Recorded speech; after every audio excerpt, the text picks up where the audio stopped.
Okay, welcome then to this session on advanced searching on EBSCO search databases, with essentially a focus on supporting systematic reviews. So that's what we're going to look at this morning. So for those of you who didn't meet me before in the previous session, I'm Richard Crooks. I'm the Senior Manager for Training Services for the UK and Ireland. So that's the Northern UK as far as the academic sector is concerned. I've been with EBSCO now almost 10 years. I'm a chartered librarian in the UK and studied at Sheffield. So I have spent most of my time in healthcare as a librarian.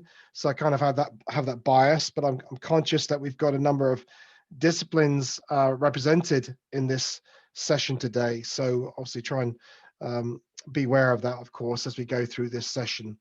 So my expectation of this is, and I hope this is yours too, you can obviously send through questions or comments in the chat as needed, is that by the end of the session, you'll be able to prepare your search strategy for systematic reviews on EBSCO's databases. Also, you'll be able to manage the search results using the personal folder and export manager. So once you've created your search, you've run the search, you then want to process results. We'll talk through that. And also you'll be able to locate and use methodological search filters. So these are specific to the CINAHL database, which covers nursing and allied health. So I know for some of you that may not apply, but there's some tools there that can be used.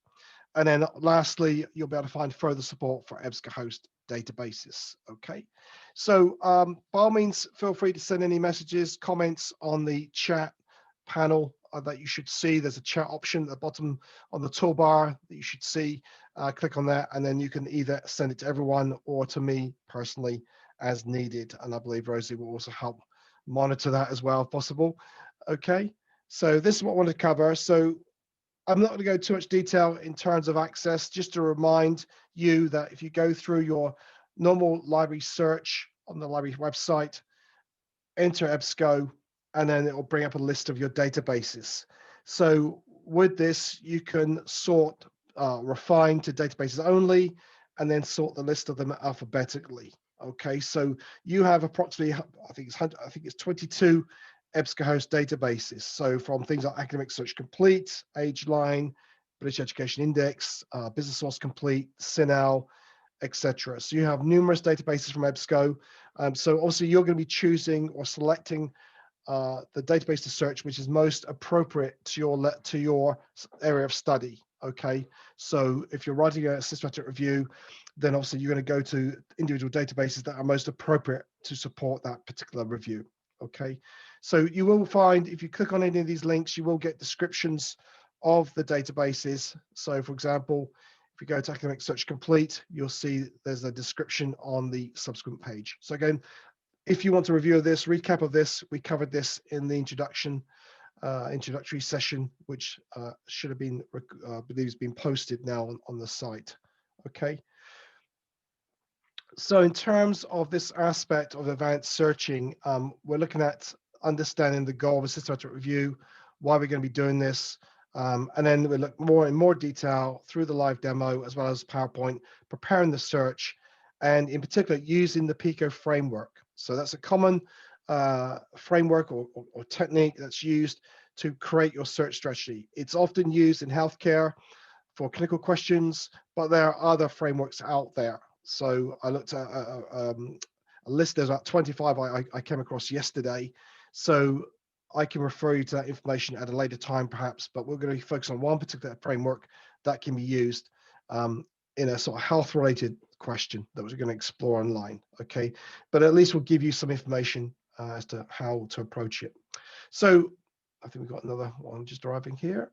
So in terms of just to set the scene here, the goal of what we're doing in supporting systematic reviews, you are attempting to identify all studies that can meet the eligibility criteria. So it's not like you are just searching for a specific paper or you have an assignment and you need some good articles as such. You're attempting to find out all what's out there in relation to a given search question, essentially. So you may not be refining it or focusing it as much as you would on another area of searching. This is where you're going to want to find out what is out there in the literature concerning this particular question. Okay, and invariably you're probably looking at individual databases rather than look at them together. You may start off cross-searching them, and you can do that on EBSCOhost. You can search multiple databases at the same time, and it will remove duplicate records, as we heard in the first session. But you will be looking at, a real detailed search to retrieve articles that are relevant to this question. Okay, so the key points that we're going to look at in this particular session is understanding the research question. What is it that's being asked? What is it we need to look for? Then, of course, turning the question into a search strategy. And that means we're going to be looking at free text searching, so keyword searching, and also the use of the subject index or the thesauri for the databases. So we use a combination of these searches. And then also we can include the use of truncation, wildcards, and proximity searching. So I know some of you may have asked questions about this in the previous session, if you were there, but this is something which we'll cover in detail here. And then the fourth step, of course, is really to manage the results with reference management software. So there are numerous ways to save records, save searches on the EBSCO's platform, but we'll also look specifically at the exporting of records. So if you use EndNote, if you use Zotero, or if you use RefWorks, we can support you in that with regard to these databases. Okay. So PICO is the process we'll look at. So we're going to use this as a model for our search strategy in terms of demonstrating the search in a moment. But this is a process, a technique which is used in evidence-based practice to frame and answer a clinical or healthcare related question. As I said, there are others out there. There's PICOT, there's Spider, there are numerous ones. There's Eclipse, depending on the nature of the search you're doing. So again, it's worth investigating other options there. But this is just an example of one that's popularly used and one of the most effective. So basically, it's a framework used to develop literature search strategies. Some of you may already be using this. Some of you, it may be new to, but you may be using others. So what does it stand for? The first element is the patient, problem, or population. So this could be a patient with a pre-existing condition, such as diabetes. They could be a smoker. It could be related to gender. It could be related to ethnicity, etc. So it could be an individual patient, or it could be a population group. Then there's the intervention. What is the treatment or action that is being considered in this particular question, as it were? So that could be drug therapy, it could be diet therapy, it could be surgery, or some other intervention. Then there might be a comparison. So to what is that treatment or intervention being compared? So it might be two drug therapies that are being compared. If you think of the current situation with COVID-19 pandemic, you've got multiple vaccines. There may be a comparison of the different vaccines out there. So that may be applicable in certain instances. If you're looking at quitting smoking, for example, it could compare acupuncture with nicotine replacement therapy. Then finally, there's the outcome. What is the intended outcome? So for example, it could be to improve the quality of life of a person. It might be pain control. It may be, again, with, if you think of smoking cessation programs, to help someone quit smoking, to cease smoking. So again, these are the four elements of PICO, and this will allow us to begin to build our search query based on a particular search question.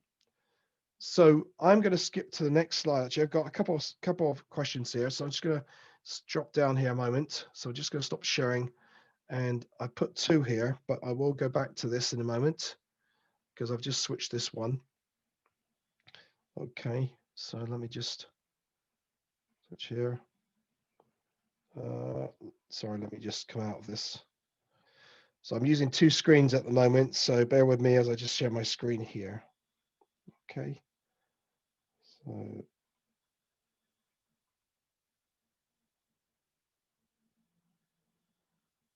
okay. So this one, the original one that you just saw that flash up on the screen was one that I was thinking of originally, but then I thought, well, we have a mixture of people from different disciplines, so I don't want to be too heavily towards the clinical side of things. So I came up with this search, I came across this search, which I thought would be appropriate and maybe useful to at least begin to understand the process here. So this question is on how effective are advocacy programs for women who have experienced domestic violence to improve women's quality of life? Okay, so this is the research question. in relation to this particular review. And you can see here, I've highlighted key elements here. So advocacy programs, obviously it's women who've experienced domestic violence. Obviously there could be a context where it's men. And then it's here to improve the idea, the intention of this is to improve women's quality of life. So again, that's another element to factor into the search. Okay. So in terms of PICO then, what we need to do with that is to begin to populate the different elements based on those search terms. So we've got the 4 elements there: the population, the intervention, comparison, outcome. We've got the first line, which is basically those elements that I've just identified in that search query and into the particular elements that we want to look at. So we've got the population. Obviously, we're looking at women specifically as gender, and they are experiencing domestic violence. We've got the intervention. So the idea is to see how effective advocacy programs are. And then the comparison would be the typical treatment they receive in general practice or family practice. And then the goal, of course, is to improve the women's quality of life. Okay, so those are the elements. The second line that you see there is the list of terms that we could use to run a search for. So we're breaking down our search. We're identifying various search terms to retrieve records within the databases. Okay, so the first set that you see in lowercase are, like, for example, domestic violence, women with abusive partners, advocacy programs, treatment, individual support. In the second column, the third column, routine treatment, general practice, family practice, doctors, and then finally, women's quality of life. These are all the free text or keyword searches that we would perform on the databases. So in other words, these are just terms that authors may have used in their writing, in their papers. So we're kind of trying to second guess how they would refer to this particular element. How would they refer to women who've experienced abuse? How would they refer to advocacy programs, etc.? The second element that you see there in uppercase, just to differentiate the two, relate to the actual subject index terms or the thesaurus terms. So if you consider CINAHL, it has CINAHL subject headings. If you consider Academic Search Complete, you're talking about Library of Congress subject terms, etc.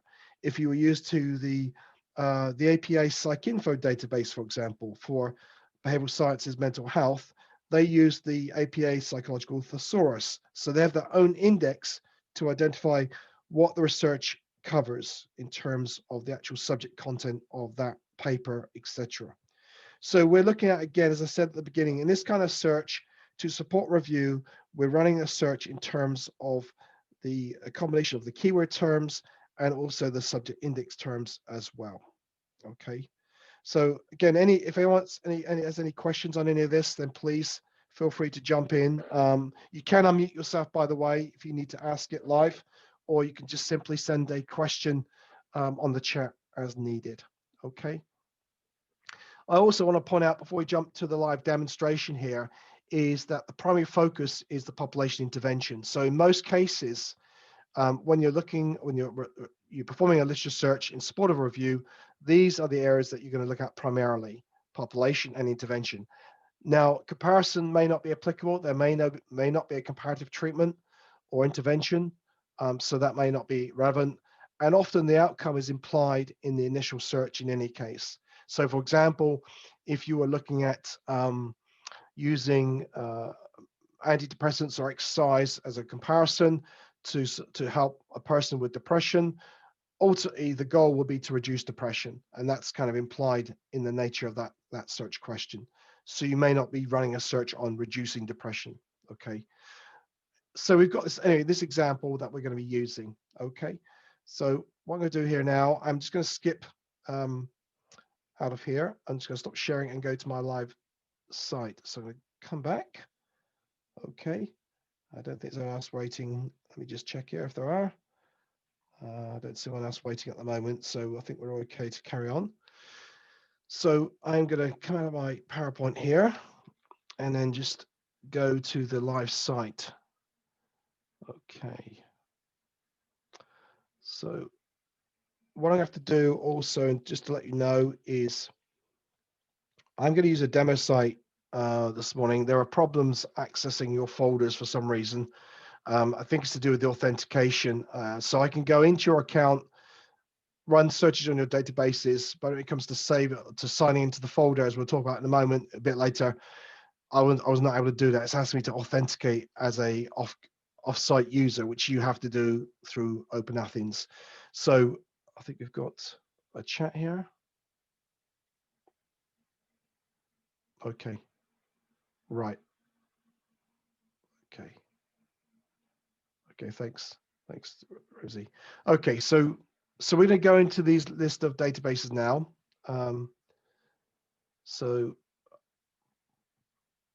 what I'm going to do, again, because of the nature of the search and also because of the nature of the group here, I'm going to start with Academic Search Complete, as it's a multidisciplinary database. If you drop down here, you've got others. In fact, if I go to the other screen here, this is where you'll find the list of databases that are available to you. Okay, so I'll just take you to this page. This is the official Galway site, as it were, and this is the list of databases that are currently accessible. So you've got Academic Search Complete, AgeLine, etc. Okay, and Sino Complete. Okay, so we'll come back to Sino Complete a bit later, but for the purpose of this demonstration, I'm going to stick to this demonstration site, and we're going to go to the database. Okay, and it's just kicked me out again, sorry. Okay, so back in, and then we have our search boxes, etc. So one thing to note when you're running a search in support of a review, essentially you're going to be searching for the free text keywords within the title and abstract field of documents indexed on the database. So we're not just going to run what we call an unqualified search, as we would have done in the previous session, where you just search your key into your keywords and run the search, and those terms will be retrieved based on them appearing in certain fields related to that database. So we're going to be quite specific. We're going to look through the title and abstract. So to do that, we can enter our terms here. So if I type in, for example, domestic violence, and you'll notice as I type, we have this autocomplete feature. So this basically brings up a list of terms that you can choose. These are not necessarily the authoritative terms. They're terms used by other users. So people been looking up domestic violence, etc. They've used these terms. Okay. So you don't have to stick with those. You could choose, you can enter your own. Of course, if you are doing a support and a review, then you are going to be coming up with a lot more terms perhaps than they've chosen. So I'm going to bring up some here, just illustrate. So I'm going to just do some, choose some of these terms, and then I'm actually going to, I may add some additional ones or not, depending on the time, how we proceed. So of course, you can of course use quotation marks for exact phrases, as you see there. Okay, so you can again make this a bit more specific. So this would be an exact phrase search, and so on. Okay.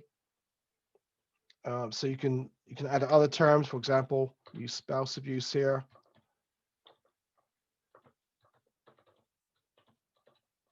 Etc. Okay, so there's more terms there that I can add. Okay, so there are some things that we can factor into this as well, as I'll show later. Okay. So that's the first step, is to just literally enter in your keyword searches now, and then select the field that we're going to search. So the title field. So this is where we're going to search for these terms in the title of a document indexed on this database. We can then copy this and then also apply it in terms of the abstract as well. So you can see here we've got abstract, and then we can use or here. Okay, so we're looking at the same terms, but where they appear either in the title or the abstract, or in this case, Academic Search Complete also has this extra feature, author supplied abstract as well. So there are two different elements there. So once we've done that, we can run the search here. So it's basically grouping it into one set of results. So this is how you do a title and abstract search on the EBSCO interface. Okay, so it's displayed there in the search history.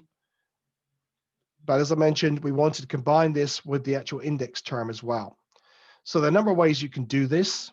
You can go up to the subject terms here, and then you can search for a term. So for example, you can put in domestic violence, and browse. And you can see here, you've got the multiple terms here that could be used here. So you've got domestic violence. Notice if you follow this across on the right, you've got this column that says explode. So the explode option allows you to pull in other references indexed with narrow headings. So at the moment, you can just see domestic violence is selected. If I click add here, you'll see now it's coming up with the other elements, such as like, it includes child abuse here, or intimate partner violence, or sibling abuse, etc. Okay, so it's expanded the search to include other narrow terms.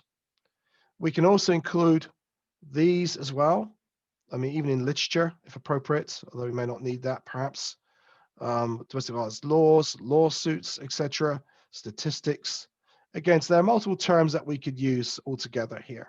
Okay, and we can leave that selected. And then once we've done that, just click add. Okay. I think this may have been repeated, so let me just clear this a moment. So I think it's because yeah, okay, do this again. Okay, so we can just select those, click add, and you can see they're all listed here. So the DE, basically, by the way, is the official subject term, the index term used in this database. DE simply means descriptor. So if you use CINAHL, for example, for nursing allied health subjects, then it's actually MH.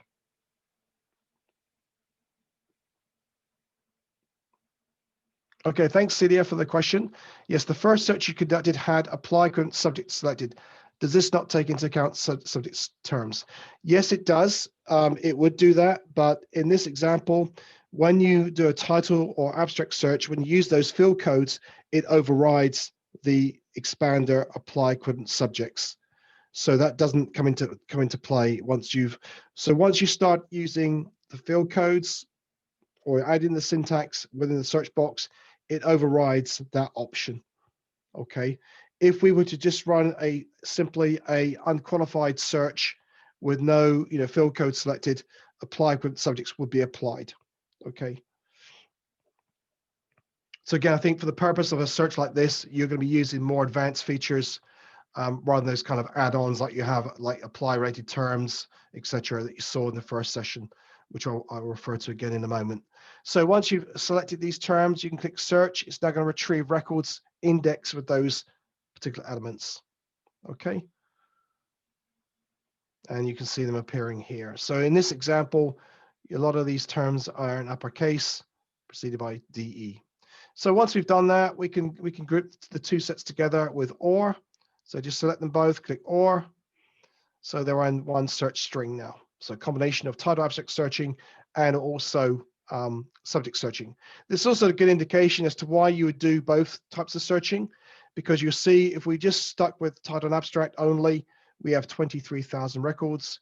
If we use the index term, we get 37,000, but together we get 45,000 results. So it's always good to use a combination of these two elements or ways of searching. You might find also that some content has not been fully indexed on the database, so it would not be retrieved if you only use the subject search, DE in this case, or if it's CINAHL MH. Now, another thing to point out before we get on to the next step is the fact that this is ordered in in reverse chronological order. So you have S3, S2, S1. So to sort that sequentially, just click this search ID and hash here. Okay. So you can now see the order in which we started. So that's the first element we were looking at. Now we're going to be looking at advocacy programs. So again, this is where we can enter our terms. And I'll start introducing some of the key elements that you could use in terms of truncation and so on, which I'll talk about more about in a moment. So for example, you can use the asterisk for truncation here. So you think of the American spelling, etc. You can use that. Advocacy program or programs, etc. We can also use treatment as a general word. Okay. So this time I'm just entering the terms here. Individual support. So that could be, again, a phrase. I'm not going to enter them all in because of time, but I will try and get as many in as I can. Or group support. Again, you can use. Okay. And then also counseling is a big one here. So we can use counseling. Again, you can use truncation here. So for example, for counseling, you're spelling counselors, etc., counsel, then you can just simply add the asterisk there. Okay, and so on. Okay, so I'm also going to include therapy here as well. That's something which is coming from another search that I saw earlier. So that can be added. And then let's see. Yeah, so we'll leave it for that for now. And then again, you just choose title from here and or for this, again with the abstract. So I'll run that search again. So what I'm going to say here as well, also, because it seems a bit tedious, you have to enter in both boxes and then choose title abstract. If you know, once you're familiar with the syntax, you can see here how this is now rendered in the search history. You can literally just create this offline, in a Word document, for example, text file, and then cut and paste that into the search box. Or you could just enter in, once you're very familiar, we know there are people who are very expert searchers and are able to key in these command lines as they are appearing in the search history. Okay, so of course, again, we can go back to our subject index here and run a search. We might find advocacy here for now. So you can see advocacy groups here. It's actually saying pressure groups here. So we can use a pressure group here, or it's not really a group, I suppose it's a program, isn't it, essentially? So sometimes you might find there's not really a specific index term that will be relevant to what we are using. We could try and, it's a case of trial and error. We'll include some terms. When we retrieve the results, we'll look at the records individually to see what else we could be using in order to find relevant records. So it may differ between databases. If I put advocacy programs here,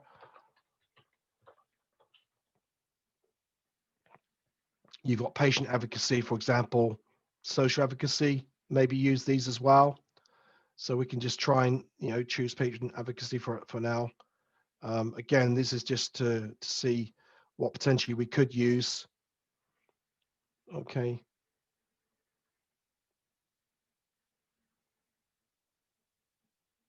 Some of these may not be really applicable.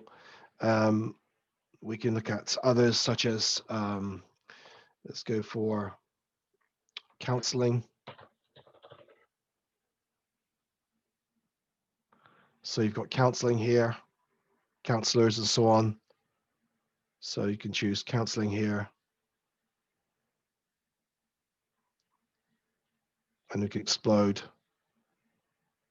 Let's see, so on. Counseling practice as well.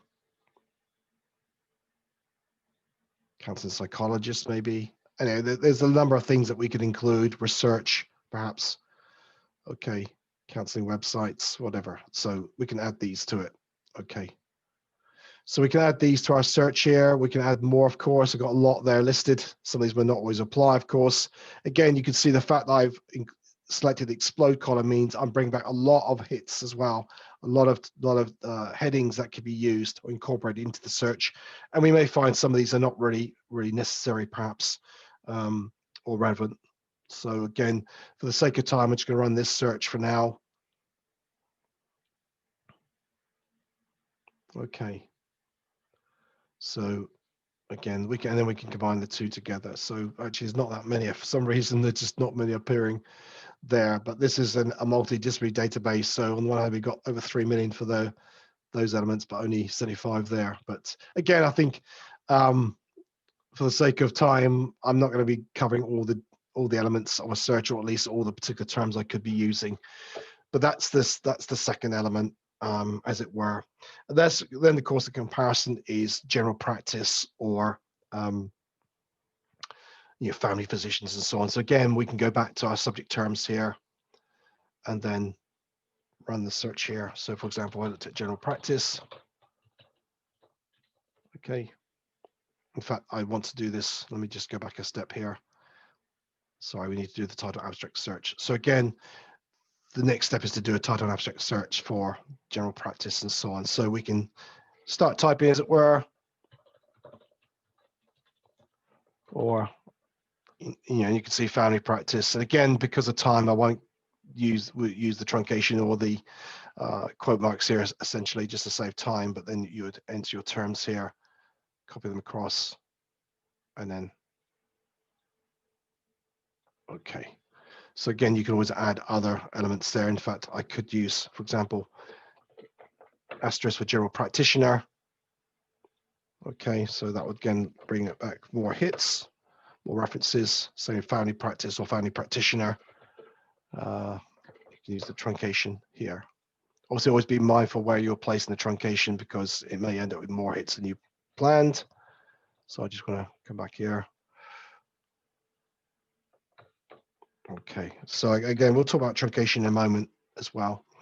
And then, or.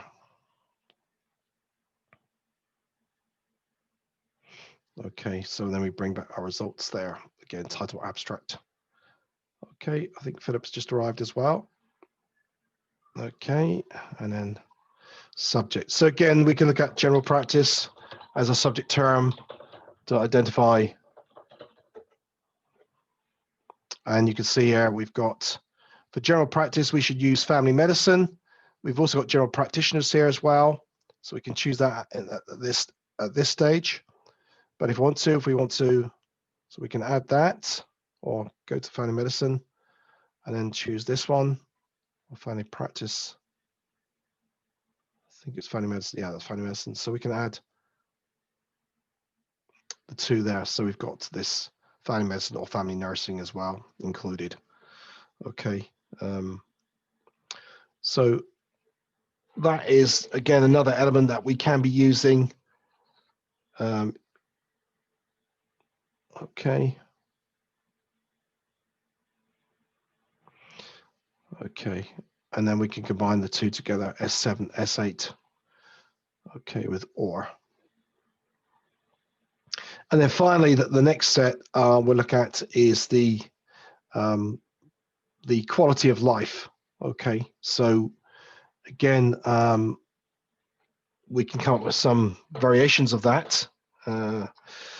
Okay, and before I do that, what I'm going to do, I'm just going to jump back to the PowerPoint just to point out some things regarding truncation here. So I'm just going to open my PowerPoint and share my screen. So, okay, so let's go back to PowerPoint here.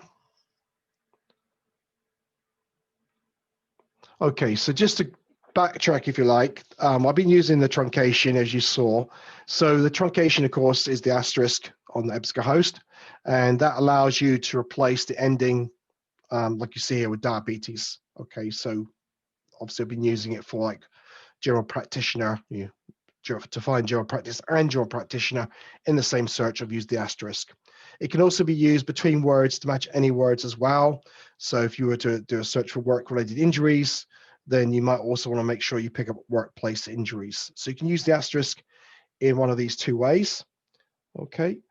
And then also you've got the option to use the wildcard. So when I put in the phrase battered women, I could have actually put in the question mark to replace the E there, and that would pick up woman or women as well. Okay, so the wildcard on EBSCO replaces a single or unknown character in a word. We've also got the hash wildcard. So when you're searching for terms with an alternate spelling like pediatric or color. Sorry, Richard.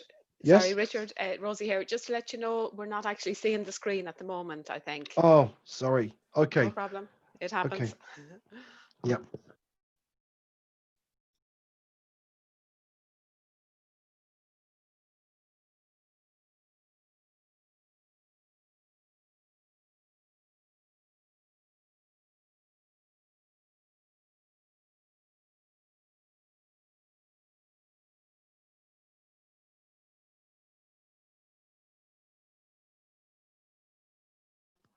Can you see that now, Rosie? Yes, we can see that now. Thanks, Richard. Okay. I'm not sure what happened there, but okay. So so just going back then, I mentioned this, you probably heard me say it, you didn't actually see it. So the asterisk is used to replace the root of a search term So you can search for words with multiple endings, and diabetes is an example there. And then the asterisk can be used between words as well. So if you're looking for work-related injuries and workplace injuries, you can replace related or place with the asterisk as shown. Okay. Then we have the question mark wildcard, which I was referring to when I entered the search for battered women. I could have put in the question mark to replace woman, or the E there to retrieve woman or women in the same search. So the question mark replaced a single character.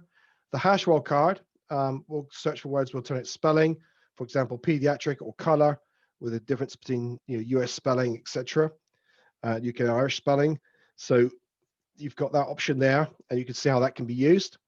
It can be used obviously in combination with the truncation. So if you want to look for pediatricians, or pediatrician and pediatrics, then you can use the hash wildcard to replace the A there. So that will pick up PAED as well, and PED with the asterisk, obviously truncating the word. And then finally, the hash wildcard may be used prior to with the question mark following to search for words to find exactly one character at the end of a word.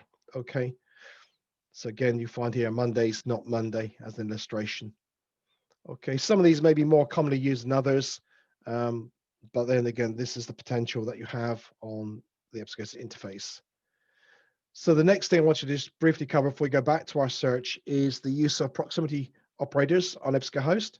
Some of you may be familiar with ADJ, which is adjacency on other platforms. So EBSCOhost uses the near or within operators. So when you see the letter N, it's a near operator, meaning it will search for words within a specified number of each other in any order. So vitamin C near 5 words or less of stress would also retrieve records from stress within 5 words less of vitamin C. Okay.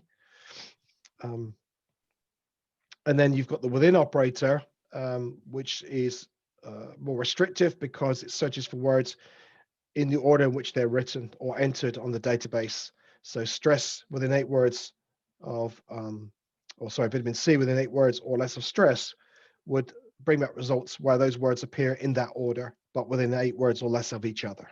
Okay. So near is broader because it's regardless of the order. You can also have multiple terms on either side as well. So you can see the example there, the final one, insulin within 3 words of diabetes or diabetic.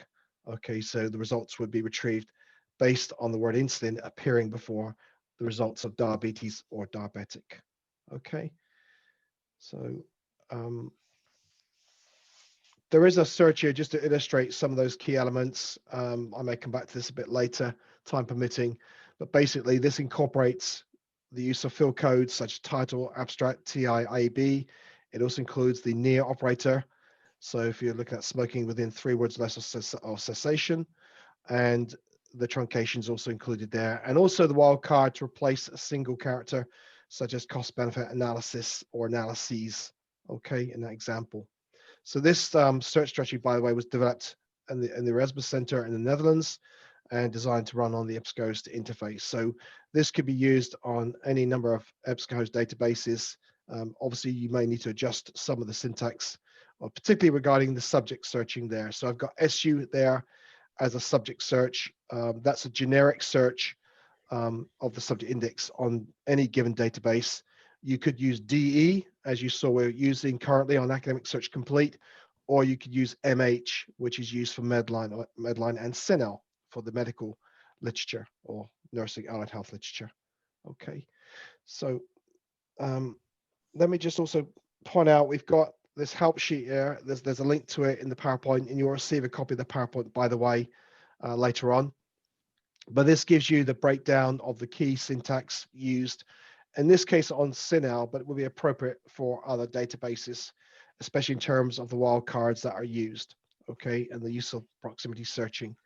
So those who can be using CINAHL for research related to nursing, allied health, or even medicine, we have one for Medline as well.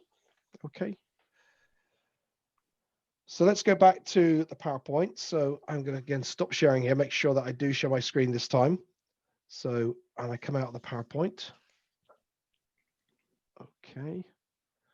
So, and then I'll go share my screen again with you. Okay, so let me try this again. Okay, and if you don't see it, please do let me know. Please pipe up. You should better see that now. Okay. Okay, so this is where we left it.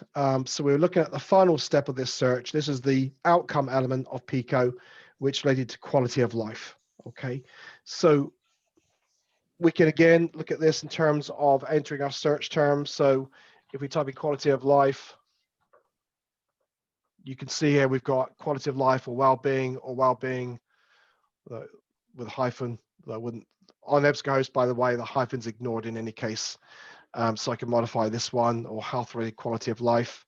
And I can also factor some other elements of the proximity searching as well. So for example, I'm going to add, in this instance, women's, let's see, in fact, use the truncated, the character here, women's quality of life. So I've used the wildcard here to replace women or woman there.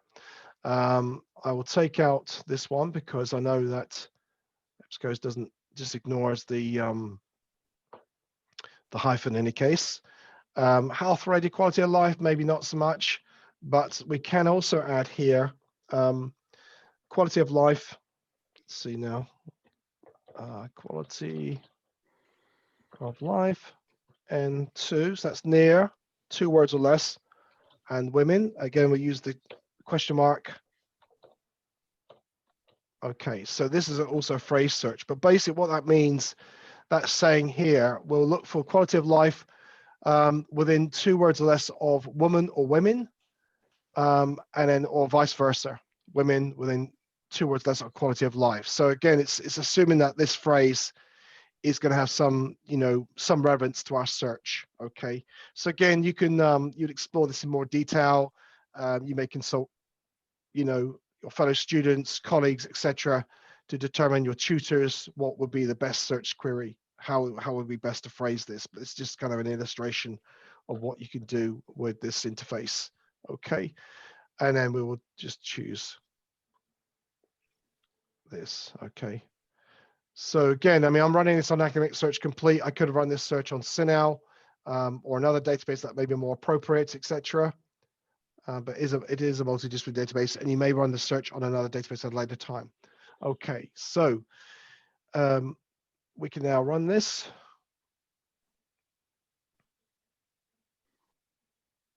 Okay, and we've got results below. And then finally, we'll go back to the subject terms here and run the search. Okay, so now because it's because of the nature of this database, we might want to just focus on quality of life initially. So to retrieve the index term here, so if we click enter quality of life, click browse again, and then you see we have a particular heading. And also you can see here we've got the explode option. Okay. And then click add. So once we click add, once again, it does give us the narrow terms that are also being included when we select the explode column. So not only are we retrieving articles indexed with quality of life, but also cost and standard of living, house status indicators, lawyers. Some of these may not actually be relevant, so we could remove them at this stage from this list. Okay, we could just go in and edit this, but for now, we just click search and run that search. Okay. Now, also to point out, while we're looking at this, if again you want to review the search you've just entered, you can go in and you can click edit, and then you can make changes to the search query here in this box on the search terms. So even at this stage, before you complete the search, you can go and make some changes to this. You'll notice also you've got these search options, such as I've got phrase search here, which normally says Boolean phrase searching, and apply current subjects. These elements are being overridden by the fact that we're using the syntax like DE is the subject term search. So these are against, superseded by the nature of the search that we're running. So if we were running a simple keyword search, then these would be applicable, but in this instance, they're not. Okay, cancel here. And then we can again combine the two here with OR. Okay, and this is the fourth and final element that we're looking at as far as PICO is concerned. Once we've done that, provided we're happy with what we've got so far, of course, this could be the first run. This may be just a scoping exercise. And once you've found maybe some errors in it, maybe you didn't find the results you're looking for, you could check what results you do find and see how you can rephrase some of the search strings to run again. And you may need to modify this to run on a different database, obviously. So select S3, S6.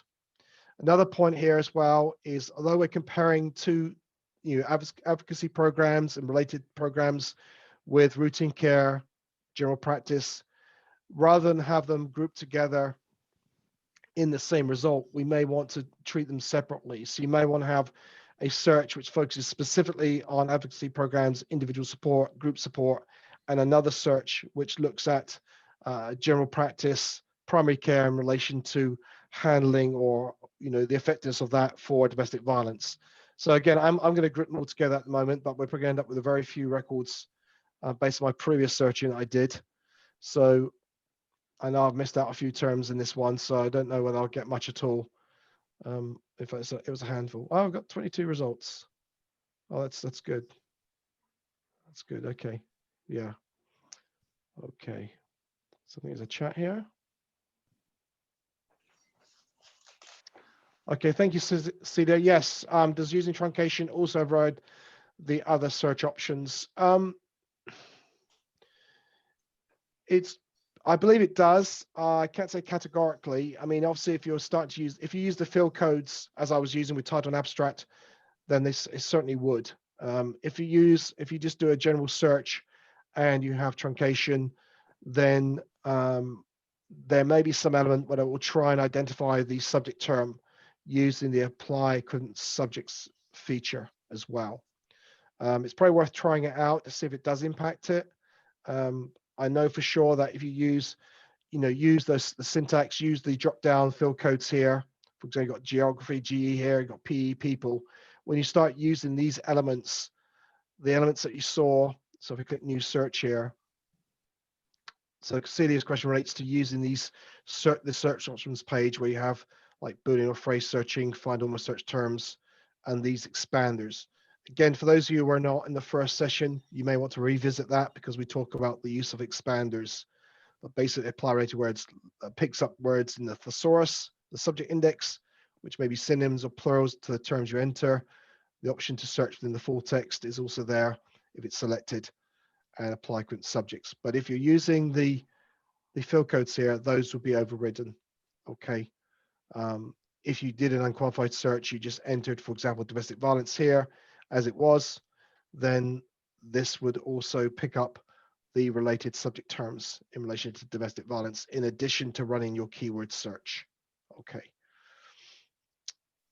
So worth trying probably with diabetes or something similar to see how that works in terms of truncation. Okay. I know we still got quite a lot to cover.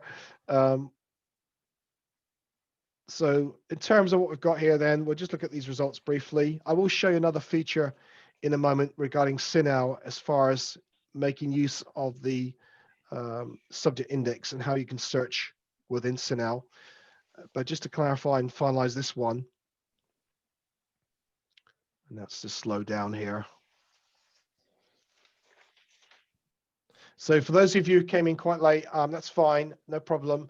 This session is being recorded and you will get the copy of the PowerPoint as well. Okay.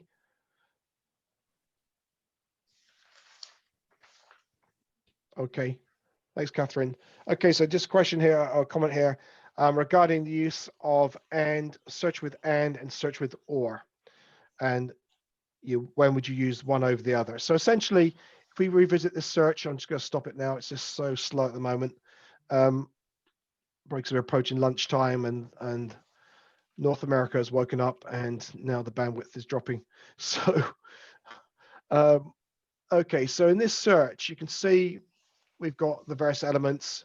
You've got the set number S1, S2, S3, and so on. And you'll see S1, S2 is combined with OR. So this is where I selected these two sets and chose search with OR.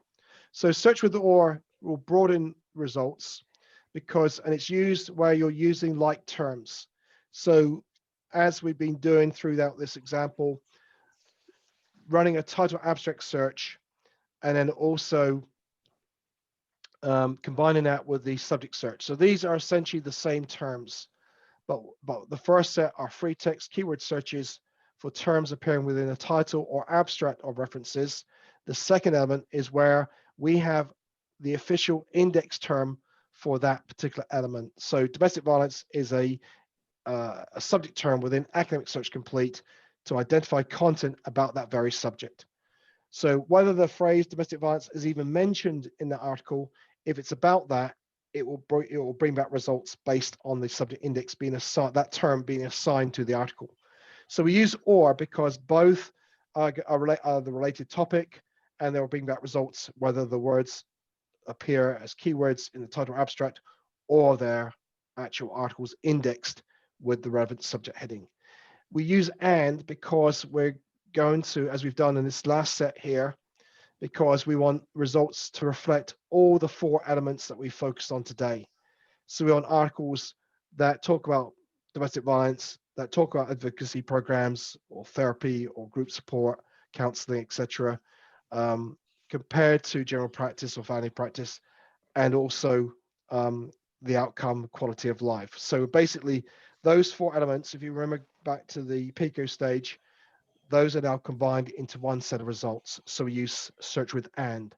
So as you would have noted earlier, I would have selected S3, S6, S7, and S12, and then group them together with search with AND. Okay. So AND just means that you want results where all those elements appear in the record somewhere. Okay. If you use OR in this case, you'll find everything on the database about domestic violence, everything on the database about advocacy programs, counseling, etc., everything about routine treatment or general practice, and everything about quality of life, but not necessarily where they'll appear in the same record, as it were. Okay. So I hope that helps a bit more to understand the process. And that's why you end up, when you have sets where you have 3 million records like S6, S4, and 5, there were 3 million records in Accurate Search Complete, and yet we're down to 22 records here for this search because we've now combined all 4 elements. And I'm hoping this time this set will appear, and there they do. Okay, so after all we've done that, you say, well, these are not a lot of records, but again, you can go to any one of these records and decide and check the detailed record to see, is there anything else that you could have entered into to retrieve? You know, what other terms could you be using? Okay. Okay, you're welcome, Catherine. So just to also clarify, when we have our results displayed here, obviously there are ways in which you can limit the results, but at this kind of level of searching, you're not going to be, providing you found what you're looking for, you're not going to be necessarily refine them any further, especially with only 22 records. Obviously, if you're looking at specific dates, you have got the date range here. So the oldest is 2005. We've got language, of course, as well. But if I just clarify regarding the way the results are displayed, they are ordered with the most recent. So this is obviously from November.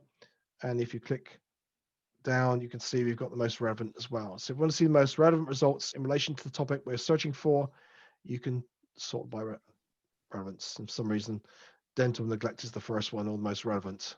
And then you see item 2, which appeared as the most recent, which is from November. Okay. And then you can go into a relevant record like this one, and it may give you additional clues as to what you can look for. This happens to be from the Journal of Interpersonal Violence, and you can see the various subject terms which are listed. Okay. And then also note the author supplied keywords. So these are available through Academic Search Complete, and then the abstract. So again, you would just review particular articles like this record for additional terms that you might want to enter as well. And you can see intimate partner violence, or IPV. So again, you have the acronym there, is a key term there. Okay. So again, any questions on this, please send them through to me. If you want to unmute yourself, you can do that and ask me online as we're here. Okay, just question here from Megan. Thank you for that. Where can we view the first session if we missed it? Also, where can we rewatch this session afterwards? So I know that I sent Rosie the recording. I don't know if Rosie, you want to clarify where everyone will go to access the recordings.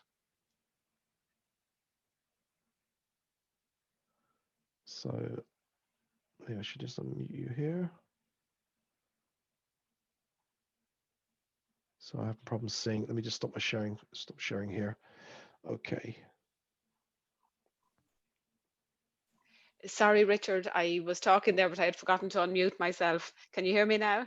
I can, yes. Yeah, so I was just clarifying there for Megan and for anybody else who didn't attend the introductory session. When I email on the recording and the slides from today, I'll include the slides and the recording from the introductory session as well. Okay, thanks, Rosie. Okay, thanks, Richard. Okay. Okay. So let's make sure I'm on the right screen here. Okay. So what I'll do, I think I'll cover the process, what we talked about earlier, in terms of processing records and so on. So let me just share my screen here. Go back again. Okay, I'm assuming you can all see that now. It says I am sharing the screen, so it should be clear. Okay, so we have the detailed record here. So if this was one record that we wanted to save, at least up front, to view later, then click on Add to Folder under Tools. And then when I go to my folder on the top right, you will see that record would be stored there. Okay, so I've got that as a reference point. If I go back, I can also print this item here. I can email this record as well. So if I wanted to share it with a tutor, supervisor, etc., then I can forward that to them to review it also. Within this email manager, I can also change the citation formats here. If you work in the area of sort of mental health topics, that you've got the APA thesaurus, or sort of the APA reference style, etc. You've got Harvard referencing and so on. Okay. And then you've got the option to save this as well. This will work particularly well in Internet Explorer if you're saving it as a text file. Otherwise, you could save it. You can cut and paste the resultant page or print via your print preview, etc. There is the cite option as well for records here. So if you need to cite this, invariably as you would do, then you could cite according to the preferred reference style here and click on the link to more detailed information about referencing, in this example for Harvard or Chicago there. And we have the export feature. So again, if you're looking to export content from the EBSCO's databases into RS format, then you'll see here we've got this option, and this will work with EndNote, Zotero, Reference Manager, and RefWorks, of course, as well. So choose whichever one is appropriate for you, for yourself. And you can save in that format, or you can simply email it. So this is just handling an individual record. So it might be you've started this work and you want to build up your bibliography, etc. Okay, if you're looking to link to the actual record, click on the permalink here on the right-hand side, and this is the link that will direct the recipient to this particular article, this detailed record. I know we covered some of this in the previous session, so I don't want to dwell on those features too much. Of course, if you come into an individual record as well, you can, that's available full text, you can go into the PDF, and from there, you can also export the record. So you may want to check certain articles, and then you decide, no, this is what we really need to use, then you can, or keep a record of, then you can click the export function within this window and then save accordingly or email as appropriate.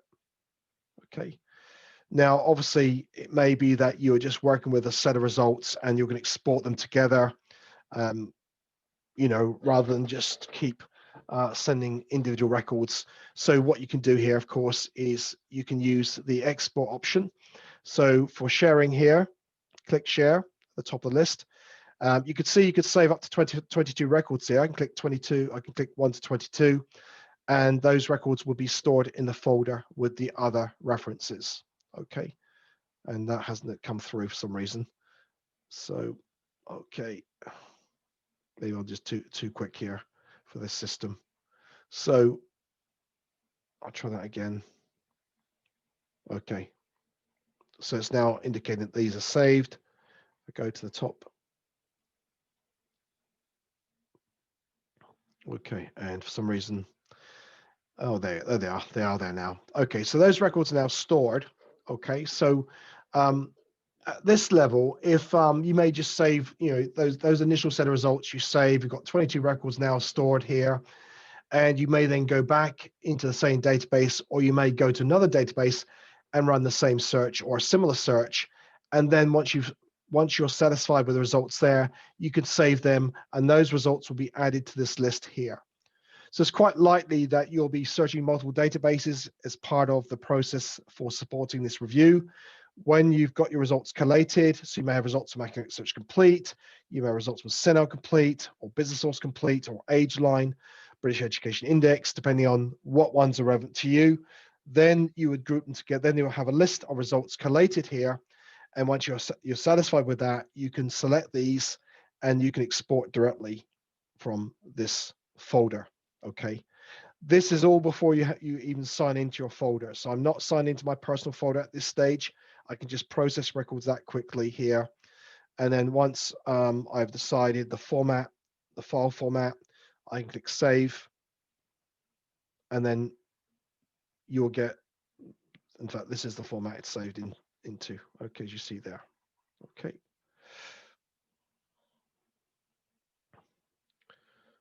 Okay. So that's if you're going to process them jointly from the actual folder. And if you are looking to save records beyond the session, you do need to be signed in here. Okay, this is where we have our EBSCO folder set up. And this is where you need to create an account here. Okay. And enter your details, and you choose your username, password, etc. And also agree to the consent form. And we clarify again what data we hold for you as needed. So again, that is all updated in relation to GDPR. So if you already have an account created, you can just sign in, enter the details here.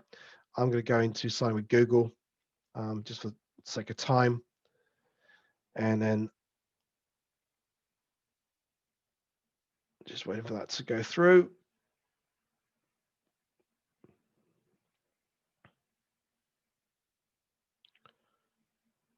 And unfortunately, it's just getting slower.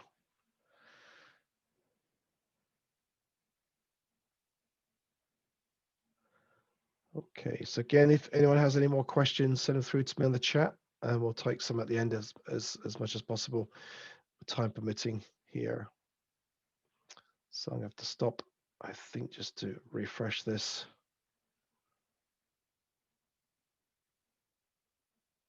Okay. So you'll notice now, because I've signed in, it says my EBSCO host, and I have my folder. If I go back to my folder now, you'll see there's items stored, or if I haven't removed them, which I think I may have done. But anything else I stored previously would also be there as well.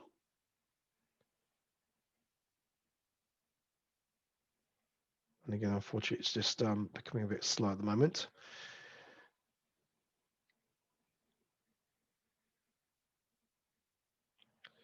Okay, we'll come back to that, I think.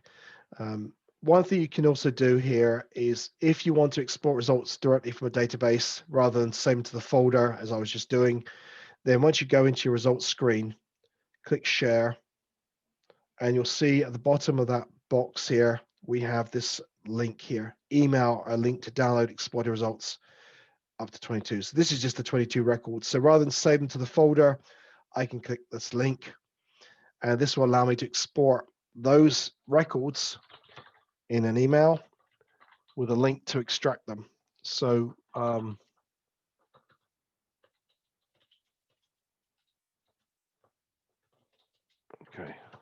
okay, and I can choose the format RIS and click send.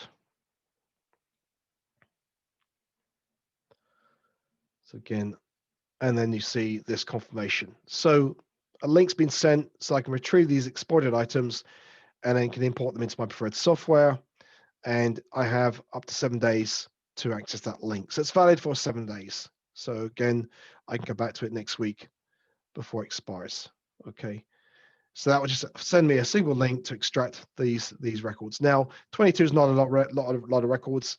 The actual limit is 25,000. So it will handle a lot. So if you have searches which are very broad, maybe very popular topics, and there's a lot out there, you could be retrieving up to 25,000 records. It could be obviously from multiple databases, not just one database. But even if I had 1,000 records here, I could export in that way. Okay.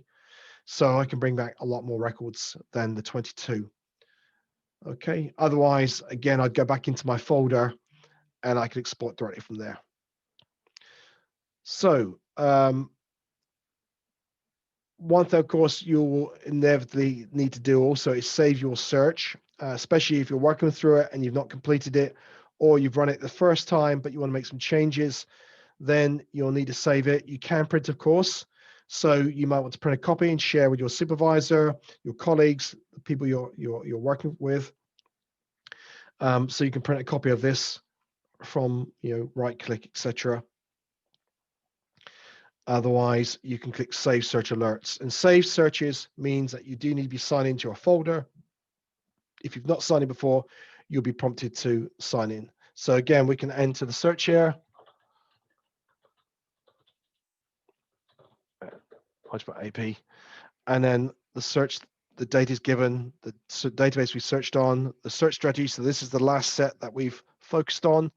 And at this stage, even as we're saving the search, we can actually come in here and make changes. So for example, S5, we only had 75 records retrieved.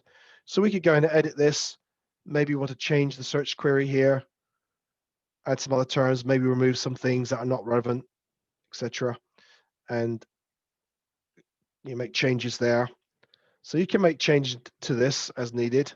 Otherwise, you can save this. You can save it permanently to keep it indefinitely in your folder, or you save it for a 24-hour period. So I'm going to save it 24 hours for now. And then that's stored in my folder within my search history, or within my personal folder. So you can see these are my saved searches. I've got 45 currently, and they are automatically by default, they are shown by the most recently added. If you want to sort them alphabetically, just click name and you can retrieve from this list. Okay. So you can see I've got a couple of these already here. So this is the one I just saved. So that means I can retrieve it from here. I can edit the search also. So if I'm ready to rerun that search again, I can come back into Academic Search Complete and rerun it on that database. If I'm in CINAHL Complete, for example, or Business Source Complete, and I was to rerun the search, retrieve it, it would rerun on the database I'm viewing at that time. Okay. So one thing to note about that is that with the different indexing, so Academic Search Complete uses DE for the subject index term, whereas CINAHL uses MH for the exact CINAHL subject heading. There will be some differences. Okay, they wouldn't quite compute. So bear that in mind. If you want to rerun the search on another database, you may retrieve it and then edit that search to reflect the appropriate subject index term. Okay, or searchable tag, which is MH for CINAHL, as I mentioned. Okay. Now, another feature of this is in terms of what you can do with the folder. So again, if we go back a step here and resave those results. So this page, I'll just share 1 to 22 again. And notice because I've signed in, it's allowed me to save directly to a folder I've created. So I'll show you how to create a custom folder in a moment, but I'll save it this time to my folder here and then go back to my folder. And then you'll see I've got these records again stored here. So what I can do, once I've signed into my personal folder, I can create my own custom folder. So just as you would with Outlook or similar program, you could, anything you want to keep for a future time, then go to my custom, click new, and I'll just give this a search. So NUI, go away, search. Okay, and I can click save. And then I've got my folder here. I can then copy these articles, all 22 in a sense. I could either copy them or move them to this folder here. And then you'll see it disappears, and they're now listed under this folder here. Okay. I can also do the same for the save search. Go to my save search, and I can go in, again, sort this, and then scroll down, and then choose this one. Okay, and then go back to the top, and I can actually move it to that folder also. So I can keep my search, my save search, and my articles that I've retrieved in the same folder here. Okay, which means I can come back to it another time and access that same information. What you can also do here is share content from the folder. So click share here. This is where you can invite a colleague, classmate, etc., to access that material. So they will have read-only access to the content you save. So it's a saved article, or it's a link to the search, and I'll show you how to save that in a moment. They can view those items. The saved searches, they will not be able to view. Okay, so again, you would just enter the email here, but I won't do this, and you would, specify what this is about. There is the option to restrict passcode to single use. So what happens is you invite a user, a colleague, a classmate, etc., tutor, to look at the content in that folder. So any saved articles, they will then need to enter a passcode that they receive via email, via this invitation, to access it. If you don't want them to keep having to enter the passcode, then untick this box here. Okay, so this means that once they've done it the first time, they can keep coming back to the folder and accessing it. So what will happen is you will see on the bottom left there, shared by, you click add. So and this is where you'd enter the passcode, and it will give you access to the folder that I've created. So you're only going to be accessing the folders that you're invited to. So if the original sender has, say, 10 folders created, they've invited you to access one of those folders, that's all you can see. Okay, you cannot access the other folders, but you will see updated content as more information is added to that folder. Another element that you can also view in terms of a shared folder is the persistent link to the searches. So you can see I've got these links to searches here, and these links can be saved in a folder. So you can go in, and again, you can move it to that folder. Okay. And it will be stored there. And it also means that anyone invited to access the folder can see that. Okay. And you'll see again, so you see on the left-hand column, hopefully I'm not going too quickly here, you got 22 articles, one link to the persistent link to the search, and you got the save search, all in the same folder.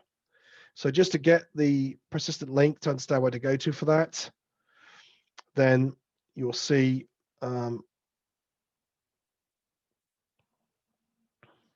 scroll down here under share, you've got the link add search to folder. This is S3, S6, S9, S12. So this is the link to the final set of results. That is the persistent link to the search, which you can share with others. Okay. Okay, so I'm just very conscious of the time here at the moment. So what I'm going to do here, maybe just stop sharing for now to see if there are any questions. So are there any questions at this stage? I know we're kind of getting towards the end of the session, but are there any questions or comments about any of the features, anything that you want to clarify? Again, you can use the chat panel, or if you want to, you can unmute yourself. Hello? Any questions? Can I ask a question? Sure. Is that Beatrice? Yeah. Yes, go ahead. Thank you so much. That was really interesting. Thank you so much, and it was really helpful. I have two questions actually. The first one is if you have any specific suggestion. Maybe I lost it, but like on how to search within a country. I don't know, like domestic violence in Ireland. Right. To be systematic searching a specific topic within a specific country. Yes. And if I can go also with the second one, that it was that like I tried before to use the the export strategy to EndNote. Yes. And I noticed that, like, when I try to export in EndNote, it function, but I don't know why they appear like the 3 copy of the same file. So Right. they Okay. just like multiply, and I don't know if, I mean, maybe I'm doing something wrong, but like maybe, I don't know, it's a common problem. So that's where my questions. Thank you so much. Okay, thank you, Beatrice, for that. So just in answer to your first question then, if we go back to my screen and let me see here, okay. Can you see that okay? I'll make sure. Okay. So it depends. I mean, essentially, I think that for country searching or territory searching, you're probably going to go about it in the same way, whichever database you use. So while we're on Academic Search Complete, you'll notice from the drop-down fields here, this has this field GE, geographic terms. Okay. So if I was to enter in Ireland here, for example, I mean, I could take it, I can run a search and it will retrieve records where it's about Ireland or, whatever it might be, whatever the context. Okay. So you can see some elements here, some articles already appearing, and you can see in the subject area, subject fields, Ireland or W is mentioned in some way. Okay. So that's using the field code GE there. Obviously, so GE is basically indicated in the help menu. If you go to the help menu and scroll to the bottom of the page, so each database, each EBSCO's database has its own individual database help. Click on that link to the appropriate database, and then you'll see the searchable fields. So these are the field codes that you can use, the searchable tags or field codes. And if you scroll down, you'll see we've got, see, DE was here. We looked at that earlier, which is the exact search for subject headings. And we have GE, which performs a keyword search of geographic locations pertaining to an article's content. So you could put in literally GE Ireland, and it will retrieve records where the article's content relates to Ireland. It could be the country, it could be the population, etc. Okay. Now, another way of doing that, of course, is going straight to the subject terms. And you can enter Ireland here and click browse. And you can see here we've got different elements there. Again, it depends on the indexing. Academic Search Complete is a multidisciplinary database, so it's covering lots of different subjects. It's not especially focused on healthcare or medicine, so you're going to have things like Ireland, things like Irish Confederation, Ireland in R, Ireland in literature, Irish literature, etc. Ireland in motion pictures, and so on. So it's a lot of broader indexing for Academic Search Complete. If you go into, I'm going to switch to CINAHL here, CINAHL Complete, which I know you've got subscription to, then you'll notice, in fact, I didn't, I should have just taken this out, sorry, untick here. So I want to focus specifically on CINAHL here.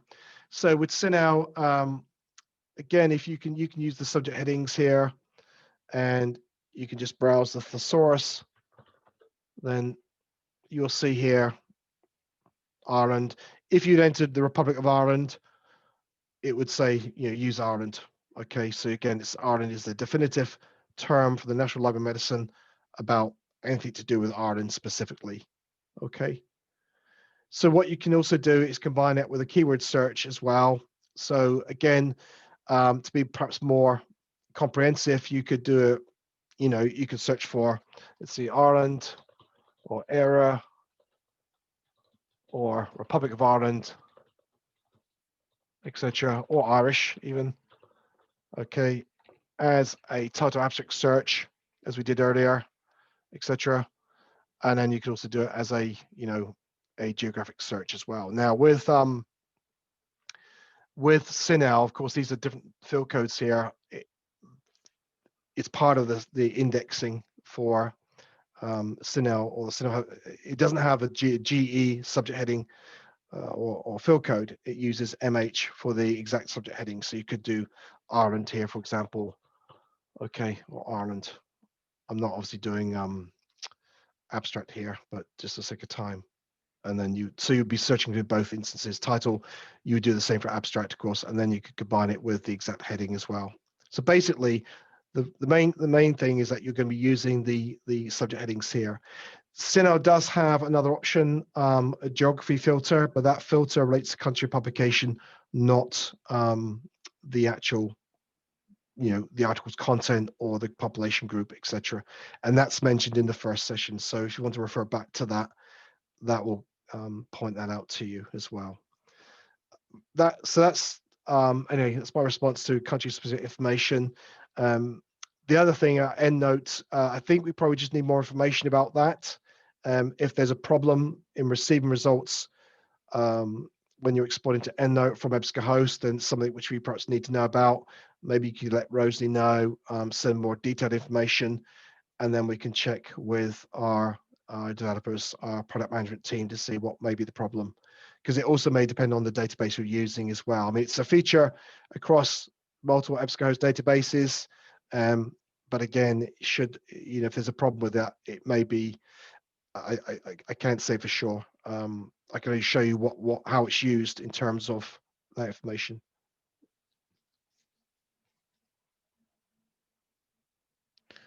Okay, so I hope that answers somewhat the question. I know it doesn't answer your query regarding EndNote and what is happening there.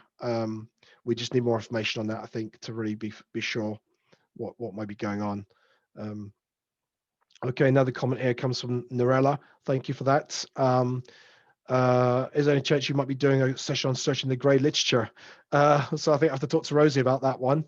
I know this has become a bit of an annual event, but we may have to consider, another session as well, because obviously there's a lot to cover in these sessions with different disciplines as well. But happy to take that offline and to discuss the potential there.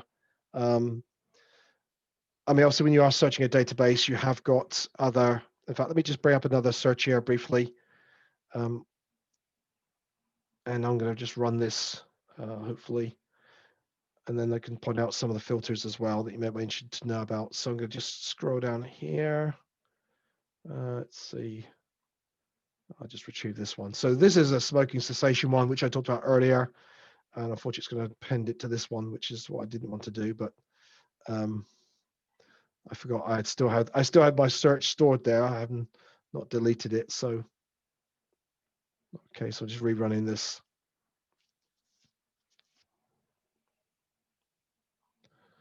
But just see. Okay. Okay, I'm just going to jump on this set here. So the original search. Now, unfortunately, this one actually has it's only academic journals it's showing at the moment. Obviously, you can't. So you would have a source types filter to indicate if there's other non-journal literature, including like reports, trade publications, and so on. Go back to geography again. There's this filter here for geography, but this filter relates to country of publication, not the actual research where it's carried out. Okay, so this is kind of a bit misleading in a way. It's country of publication. So if you're looking for an UK or Irish journal specifically, but the research may be carried out in Russia, Hungary, Brazil, then you could still retrieve specific journals here. So it could be the British Journal of Nursing, it could be the World of Irish Nursing and Midwifery, for example, but that research may be carried out somewhere else in the world. Okay. In terms of search options, I'm just going to quickly go to search option here. So the search options page, you will see you've got publication type here as well that you can use. So you've got biography, book chapter, care plan, case study, etc., and so on. Okay. So again, various types of publications there included. Okay, there's special interest groups as well, also featured. But again, it may require at some point we do a separate session on, searching for the grey literature on an EBSCO database. Okay. So I think let me see, there's a comment or question here. Okay. Okay, so I know we're very near the end of the time. I did have a quick quiz that I wanted to post, but I'll put that up on screen in a moment. You can do that offline in your own time. It'll be factored into the PowerPoint as well. But I know that there's so much to cover. I will just point out quickly, we do have these filters in searching in CINAHL to find high quality evidence or research.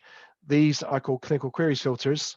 So if you scroll to the bottom of the page, you'll see we've got this section here, clinical queries, high sensitivity, which is the kind of the broadest search, high specificity is the most targeted, and then best balance between the two. So you have these 5 research areas, therapy, for example, prognosis, review, qualitative research, causation, etc. So these can be applied to an existing search. So if I go out to my search history and I'm going to apply it to this one. For some reason, this didn't. Okay.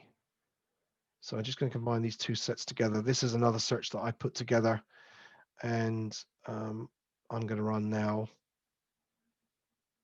Hopefully. Okay. So if I bring these results up now, so this is on basically the cost effectiveness of smoking cessation programs. So you saw that illustrated in the PowerPoint, but if I wanted to apply a clinical query to that now to make it more to find good quality evidence research, then I can click show more, scroll down, and then choose the appropriate filter here. I can choose more than one if I wish, but if I'm looking at, let's see, qualitative research, for example, here, then I can choose that one and then just run it. Now I'm not sure what we'll end up with here, but if we are looking for a qualitative study in relation to smoking cessation programs and their cost effectiveness, you can see these are now there. Okay. And this clinical query is identified in the first column and also indicated in the results list as well. Okay, so I've included some references in the PowerPoint to these as well to give you more information. So I just want to touch on that quite quickly. Okay, so I know that's a lot to take on board. Okay, so I would just say as we're wrapping up now quite quickly, if you scroll to the bottom of the page, you'll notice there's a link to EBSCO Connect. This is also referenced in the PowerPoint, by the way. And from here, you can access more product-specific information. You can click on the tutorials on EBSCO data interfaces now. Okay. And then you'll see the tutorials given here. So if you want more a review of some of the key features I've covered today, for example, looking at the result list, use the My EBSCOs folder, etc., using the search history. There are short tutorials in YouTube about that. So these are not going to be an hour and a half. These are just 2-3 minute tutorials, which remind you of some of the key features. Again, looking at saving your search history, there's a related article here with screenshots, of course, and so on. Okay. Okay, so I just want to touch on that quickly, but it's in the PowerPoint. So I'll stop sharing here. I know you've been sat through this for some time now. In fact, I'll just close my PowerPoint here. So I put quite a lot of screenshots in the PowerPoint, by the way, to back this up. I will just post this on screen briefly so you can see this, but I don't expect you to be able to have time to cover this. Let's see, where am I now? Okay. Okay, screen 2. Sorry, I'm just going to just into Zoom here. So there is this, okay. So hopefully you can see that. So basically, this is the test that I planned to run, and you would have 10 minutes, but obviously we're about done that for time. But if you feel the need to review some of the things that we covered today, by all means, take that quiz.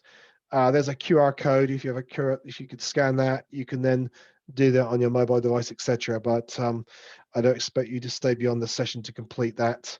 We're still trying to figure out a prize for this. I know some of you completed the first one. So we're hoping to give some kind of reward for completing that for those with the best scores, but I'll get in touch with Rosie about that. We're still trying to finalize that our end. But so I won't leave this up on the screen right now. I'll just forward the PowerPoint to Rosie in due course if you have the feeling to complete that. So apologies we didn't get time to do that. But just to wrap up here, use Pico or alternative to construct search queries, incorporating suggest subject terms and so on, which I didn't really get to show you today, but it's in the PowerPoint. Search using free text, title and abstract searching using the thesaurus terms. We spent a lot of time on that today. Obviously use the EBSCO syntax for databases where appropriate, such as the near, within proximity operators and the truncation. And of course, you can consider the filters which we've just shown you briefly in CINAHL if appropriate to your search and so on. Okay. So again, there's a lot of support materials available. And again, a reminder to EBSCO Connect. So I'm going to stop here. If there are indeed any other questions or comments. Okay, so let me just see if there's anything else here now. So, oh, I'm just trying to get this. Sorry, let me just end this show here and stop here. Again, they're just various nuances with various platforms when you're doing virtual sessions, and this is something which is I'm learning with Zoom compared to WebEx. Okay. Okay, so any other questions or comments from anyone? Again, you can unmute yourself if you want to ask me right now. Obviously, I know I appreciate most of you probably need to leave the session. You've been here an hour and a half already listening to me. So, okay, thank you for comments there. But we will get this recording to you as soon as we can. I'll send it to Rosie along with the PowerPoint, and we can follow up as needed post-session. Okay. So there is an online evaluation, by the way, for this. So I'm just going to share that with you and then leave, and we can close there. So I'm just going to finish with this one. Okay.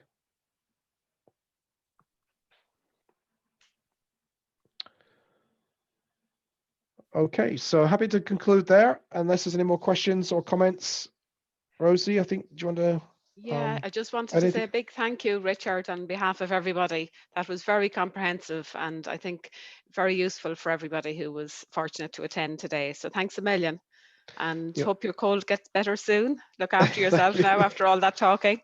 Yes, thank you, Rosie. Yep. So thank you, everyone, for joining today, and we appreciate any further feedback that you have or any other questions you may have in relation to using the EBSCO databases. And all the best with your searching. Thanks again, Richard. Have a good day, everybody. Thanks for attending. Thank you. Okay. Bye-bye. Thanks.